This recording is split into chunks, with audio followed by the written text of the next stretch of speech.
Welcome to No Silver Spoons, the podcast that tells it like it is when it comes to leadership, business, and building something real. Now in its third season, this show is hosted by Beth Herman, a 5-time CEO who's built 5 personal brands, making over 8 figures while staying for the communities she served. Why no silver spoons? Because in leadership, no one hands you success on a platter. There's no shortcut, no easy pass, and definitely no silver spoon. It takes grit, intentionality, and showing up as the core version of you. This podcast is about what happens when you put in the work and take ownership of your path. When you decide to build it step by step, no excuses. Every week, you'll get tools, stories, and fresh perspectives to keep you moving toward the results you want. You'll walk away with clarity and focus on what actually moves the needle without the fluff. And with Beth's sharp insight, infectious energy, and no-nonsense approach, you'll remember why you're here: to lead, to grow, and to make it happen. So buckle up. This isn't just another podcast. This is No Silver Spoons. Let's get to work. Now, here's your host, Beth Herman. Hey friends, welcome back to No Silver Spoons. I'm your host, Beth Herman. And this episode is part 2 of our insurance education series. In the last episode, we talked about CDT 2025 updates, claim follow-up rhythms, zero-fee claim issues, and umbrella plans. If you haven't yet listened to that episode, I would recommend pausing this episode, heading back to the previous episode, and listening to that one fully. That episode is the foundation. Today, we're building on that foundation. We are going to explore the parts of insurance that nobody tells you, but that your practice absolutely needs to know. And maybe some of these things are little tidbits that you kind of knew, maybe you already knew them, but I promise you're going to leave this episode feeling empowered in new ways, thinking about things just a little bit differently. One time, I was talking with a friend of mine who said that her husband went with her on a retreat where they were learning all of these new things for their practice. And she said to me that her husband left that event saying, "Hey, I already knew all of that. I want to tell you this. If you aren't actually taking what you're learning on this very podcast episode and putting it into action, it doesn't matter if you've heard it before. So if you're hearing something familiar in this episode, take a note of it, write it down, and think, how can I put this into play if I haven't already been putting into play?" And maybe that's the one thing you take from this episode. The conversations that we're going to talk about today are the ones that reps don't have with you. I'm going to talk about some fine print that most people skip over. I'm going to talk about some game-changing tips that will help your office get paid faster and cleaner. So whether you're an office manager, a treatment coordinator, a practice owner, or someone who's supporting a dental practice virtually, this is an episode for you. So let's get right into it. Let's start here. Just because a rep says a procedure is covered doesn't mean it's going to be paid in full. Now, maybe you're thinking, what are you talking about, Beth? Well, listen up for a second. Let's talk frequency limitations. We had a new client enroll in support for our offices, and we had a new client who enrolled in dentistry support. We offer billing, eligibility, phone support, credentialing, medical billing for dental, you name it. They enrolled in our dental billing support. And part of that support includes us working all of their outstanding AR at no charge. We literally do not charge to work any old AR because we know that we're going to get everything under control in their 0 to 30 days, and our focus is on the current money. We are going to clean up all of their AR by a certain deadline and make sure that it's in, clean, and everything's orderly. But we don't charge to work the old AR, but we're wanting to uncover bad habits. We want to uncover patterns that we see. So this office, they enrolled and they kept getting fluoride claims denied for patients under 19. When we looked at how they verified benefits, we learned that they kept getting their fluoride claims denied because they were verifying that fluoride was covered, but they didn't ask how often. Now that seems simple enough.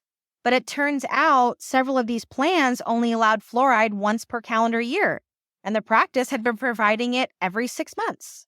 Data from MetLife and Aetna's provider guide shows that 40% of denials for preventive codes are due to frequency misinterpretation. So many plans cover cleanings 2 per year, but others enforce once every 6 months. That difference could mean denial if your patient comes in too early. As for downgrades, most PPO plans still default to amalgam coverage for posterior composites. So if your billing doesn't include the phrase alternate benefit applied and a supporting narrative, that claim might be reduced or denied without explanation. So some of the common downgrade denials are D2391 through D2394, your posterior composites. Those are what are downgraded to amalgam without prior notice. Now, D2740 is another one that can be downgraded to full metal coverage. If you're new to dental billing, write these down. Take notes on this. What your more traditional billers might not know is that some plans only downgrade if the tooth is not visible in the smile line. So make sure that you attach those intraoral photos so that you can prove what needs to be covered. Others might require documentation of allergy or patient preference for composite versus amalgam to override the downgrade. So if you're a traditional older biller, you got to write these down. I'm not trying to be facetious, but these are key things that you can add to your narratives that could help you get paid. So a couple takeaways here. Always ask your rep, what are the frequency limitations for this code? Are any procedures downgraded in this plan? Do any procedures require pre-authorization or documentation attachments? Is there an alternate benefit language that's required on this claim? Now, you might be thinking, Sarah Beth, I know all of that. I do all of that. I've been doing this for a long time. That's okay. I know that you know that, but I bet you're still getting denied claims, and you don't need to. We can move past that. You don't have to live in claim denials anymore. If there's anything I want you to know, it's to always document what the rep tells you. Don't trust memory, trust process. I'm going to say that again. Don't trust memory, trust process. Screenshot it, record it, upload it to the patient's chart. Do whatever you can to document how you knew this would be covered. If you want more training on this aspect of dental billing, you can visit our sister company, Dentistry Support Academy, where we teach these front office skills in a way that sticks. We also offer 90-minute virtual sessions at Dentistry Support, where we answer your specific questions in real time. And very soon, we are going to be hosting live AMA webinars, where you can bring your toughest scenarios and get the support that you need. All of this is linked in the show notes. Let's talk about coordination of benefits. I believe this is the silent killer of payments. Coordination of benefits is one of the most misunderstood and improperly managed aspects of dental billing, yet it remains one of the top 3 reasons claims get denied or delayed, according to Delta Dental and United Healthcare Provider Bulletins. Coordination of benefits we talked about in our previous episode, but it does refer to how insurance companies determine which plan pays first when a patient has more than one active dental policy. While it sounds simple, it's layered in rules and exceptions that can tie your team in knots if it's not handled the right way. So I want to talk about common coordination of benefit issues that delay or denied claims. So let's talk for a moment about common coordination of benefit issues that delay or deny claims. One is submitting to secondary without attaching the primary EOB. Now, maybe you're thinking, I do this. I'm good at it. My system does it for me. I still want you to know that it's required. So if you aren't someone sending that primary EOB, make sure you're sending it. 2, incorrectly determining the order of benefits based on outdated birthday rule assumptions. Now, if you've been in dentistry for any length of time, it's kind of like these unspoken rules that we've just always adhered to. Kind of goes back to the monkey story. If you don't know what that is, go to YouTube, look it up. I'll link it in the show notes. It's kind of a funny little story, but if you think about all the things you've ever learned in a job before, sometimes you just do things because everybody else did it. So if you are receiving denials for coordination of benefit issues, see why, see what's happening. Are you incorrectly determining the order of benefits because you believed in the birthday rule assumption? Go back to the drawing board, reach out to the reps, determine coordination of benefit properly. The third one is missing carve-out language in one of the plans. And the fourth one is parents having coverage on a child, but failing to identify custodial parent rules in divorce agreements. That is so big in our pediatric practices. I see it all the time. Here's what you need to know. The birthday rule. The plan of the parent whose birthday, month, or day falls earlier in the year is typically the primary for dependents. But this doesn't always mean that that's the truth for the exact plan you're looking at. This is what we've known historically, but that doesn't always apply in every single plan. Check the notes, ask the rep, make sure you know before you file that claim. 2, the carve-out clauses. Some plans reduce payment to the amount they would have paid if they were primary, even when they're secondary. This is not standard coordination of benefits, but please make sure you know if there is a carve-out clause. And then the non-duplication of benefits, if you've never heard of this before, it basically means that there is a clause in the plan that prevents the secondary from paying if the primary already covered the full allowed amount. You might say, hey, whenever I submit primary, I always get full payment from both. And then the patient ended up paying double for their services. Well, that's not always the case because insurances have caught on to this. So make sure there's not a non-duplication of benefits. And then the custodial parent rule. If the parents are divorced, the custodial parents plan is primary unless court documents state otherwise. So if there is a situation in play, you need to make sure you get all the information. If you catch wind that there are 2 plans because of a divorce, you need to be asking if there is a custodial parent rule that has dictated insurance policies. Make note of it. If you're a pediatric practice, this is so important for you. And if you're general or any other specialty as well, but we see it most often in our pedo practices. A couple pro tips for you. Always request coordination of benefit policies from both carriers for dual covered patients. Train your billing team to always scan and attach primary EOBs to secondary claims. Use color-coded claim logs or tracking systems to manage dual-covered patients. And communicate with patients early. Ask if they have secondary insurance and what the coordination rules are. Make sure you are on top of it. If you ask these questions up front, you won't have dirty or messy claims in the end. Coordination of benefit problems aren't just frustrating, they are costly to practices, but they are also completely preventable when you set up the right systems. Let's talk about bottlenecks for a minute. So what is really causing claim bottlenecks in dental offices? One of the biggest struggles we hear from dental teams, especially new clients, is that their claims have just been sitting there.